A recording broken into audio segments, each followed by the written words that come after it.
Jarvis is my co-pilot. Building this app has been an annoying task to do.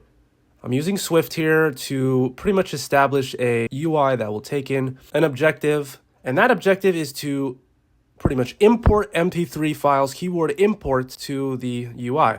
Now, if I click this plus button, it'll take me to the iOS device's file system, and I can pretty much have a list of all the MP3s that I have on my phone that I've recorded or I've imported from external devices. I'll choose one of them, and it'll give me an error. I've got this emulated on my phone to mimic what happened, so click this, choose whatever MP3 file, click open, and I get a bunch of errors down here, pretty much associating, the main one is going to be associating with security scoped resource for the file that I literally just imported. Big issue with this is that it pretty much doesn't like it when you don't have the files that you want to be in the app inside of the assets, which is understandable. However, it's unfortunate because if somebody wants to have their file imported, they're just literally just going to have to develop this on their own. So this is why I'm going to go ahead and create a new project.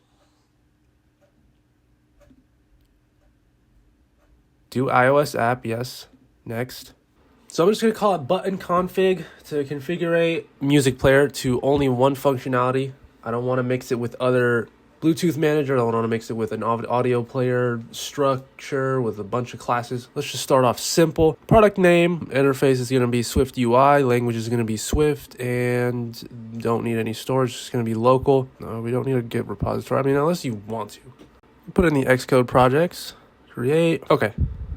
So here we are in the newly created project. We've got on the left side panel, we've got the button config. Here we've got a button config branch for the Git repository. All of our supported devices. Minimum deployments, you can actually change this to whatever iOS version that you want to run this app on, and you can just set it here. App category, you can describe it as kind of whatever you want: games, books, medical, music. All the rest of it is good. So yeah, inside of the project, we've got button config folder. Inside of this, we've got the app. This is the main function where the app is going to run. Here you preview the content of the actual app. As you can see, all we have in here is hello world. As we discussed earlier, the config tests file is where you can do some more advanced debugging alongside with the other one. This is where your assets are going to be. So when we're running through this, we're going to import our audio files into this. Let's go ahead and start off by just making a simple button. So I'm going to go to the asset file first, because that was our main issue in the previous attempt at this app. I'm going to import a couple of files here. So these are basically M4As. These are audio files that someone that I know who is a pretty decent voice actor. What mine's going to be is just a kind of good afternoon, sir, or good evening, good morning. I'm going to have different files play at different days, which I'm going to assign these. You can go ahead and listen to it. Good afternoon, sir. Your vehicle is ready for departure. Good evening, sir. Your vehicle is ready for departure. If you have a friend that does awesome voice acting, I highly recommend them to do some voices for you, or AI cloning. Looking at our current state of our project, we have a struct content view, and this is the only thing that's being played inside of the button config app. And inside the name, you've got the type, which is an app. So running the app, back end and front end. So we're not going to change this. Like 90% of our work is going to be done in the content view Swift file. Let's get started. Let's do a side-by-side comparison of what we had earlier and what we don't need and do need, all that good stuff. So we do have Swift UI imported. We're definitely going to need that. I'm not going to worry about these three just as of right now. So I'm going to search for button. All right, so next thing I got to do is import AV Foundation into the new project. This is going to be for handling the audio playback and also for integrating the Bluetooth, which are two things that we're going to need and are very important for this. So pretty much we can detect connections, we can control the playback of the audio. So I'm going to assign a button function that does pretty much nothing. We'll do button action, and then I'm going to take some out of here. We're just going to have display a box saying play music. Started off insane today. Let's keep going. All right, let's add a little more padding under that button for when we want to add some other components. I think it's pretty much the auto padding to fit the scale of this vertical stack, or V stack, when your components are all vertically aligned and assigned. Let's see how that looks. So if you can't see your content view preview, even with this function right here, you're supposed to see like a canvas based on your code. You just go to editor and then canvas and it'll pop up fast, pretty easy. All right, there it is. So we got our play music. So now that we have assets, we're gonna need to make a class for them. Now, a class is pretty much just a fetchable kind of bundle of code that you can call whenever you want from an external source. And that external source has to be like kind of like the main function. The entire project is going to be built from this play button right here, and it's going to compile on this struct right here. Everything, as you can see in my previous attempt at this project, everything has to be inside of the struct. We click on the curly brace, you can see that different classes appear and different stuff kind of pops up. Content view model, and then right here, this is the content view, which is this. So everything is going to be compiled onto that. So let's make sure that we keep all of our stuff separated, but in the same body. So next thing we want to do, since we have the assets, we're going to add another class. Take this class, and it's going to be an observable object. Pretty much an observable object. Okay, so in the Apple developer documentation, an observable object is pretty much just a protocol that when you assign a class to it, it will observe all the changes made to the class via the Swift UI. Let's take a look at an example of a class right here. Class content : observable object, and we have a property here called @published. These are the objects here. So @published, variable name, string, name and age, and you assign a model to it, data model. You can do that data model dot object will change. It will pretty much asynchronously update this data. Okay, so now that we understand what an observable object is, we're gonna go right here where the VStack is, right under the variable body here on line 28. I'm gonna copy and paste the class content view model. So I created another class called content view model, and the purpose of this is to manage the logic for the audio playback, the time of day, because I'm going to add like when I want each of these assets to be played. Like maybe I want this to be played in the morning, this one at evening, afternoon, that kind of thing.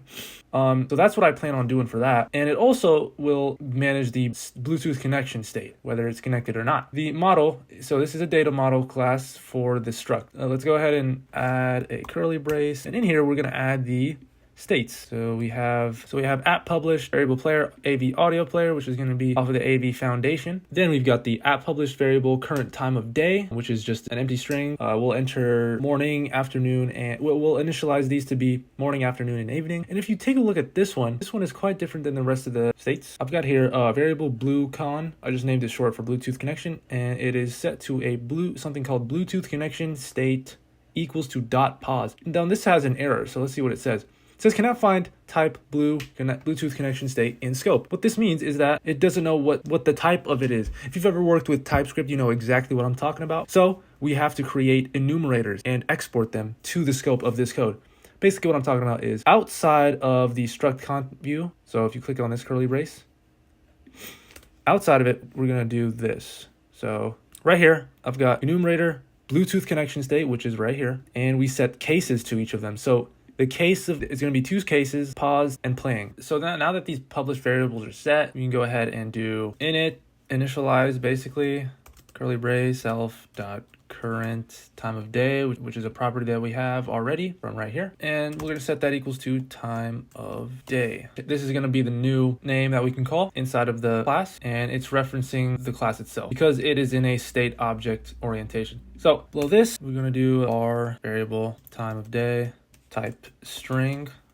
The type of it is just going to be string. Current time is equal to. Now here we're going to have to call calendar from the Xcode library. Current component dot hour date.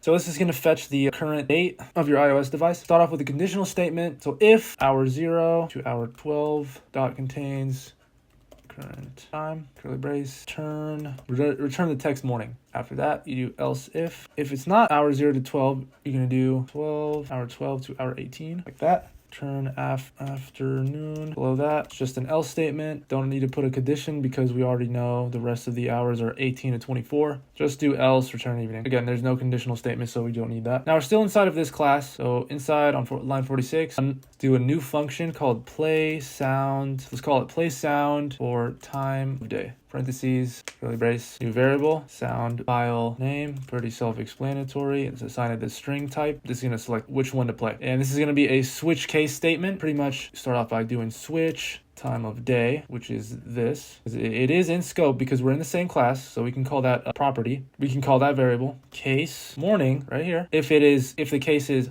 morning, so if the time is going to be morning, we're going to play the sound file name that is called, I'm going to do recording, which is this. Now we don't include the .m4a. If you do this is incorrect. It's not going to play. Just got to do the name of the file without the dot extension. And we can pretty much do this, copy and paste it, evening, do 3 and 2. Perfect. So it's saying that, so we have an error here that's saying switch must be exhaustive, and we need to add a default clause. Basically, since we're dealing with enumerators right here, enum, it pretty much wants us to state kind of like a default main function inside of this function. As weird as it. Assign it a default and just make it break. Under the switch statement, we're just going to play the sound. Inside the parameters are going to be sound file name.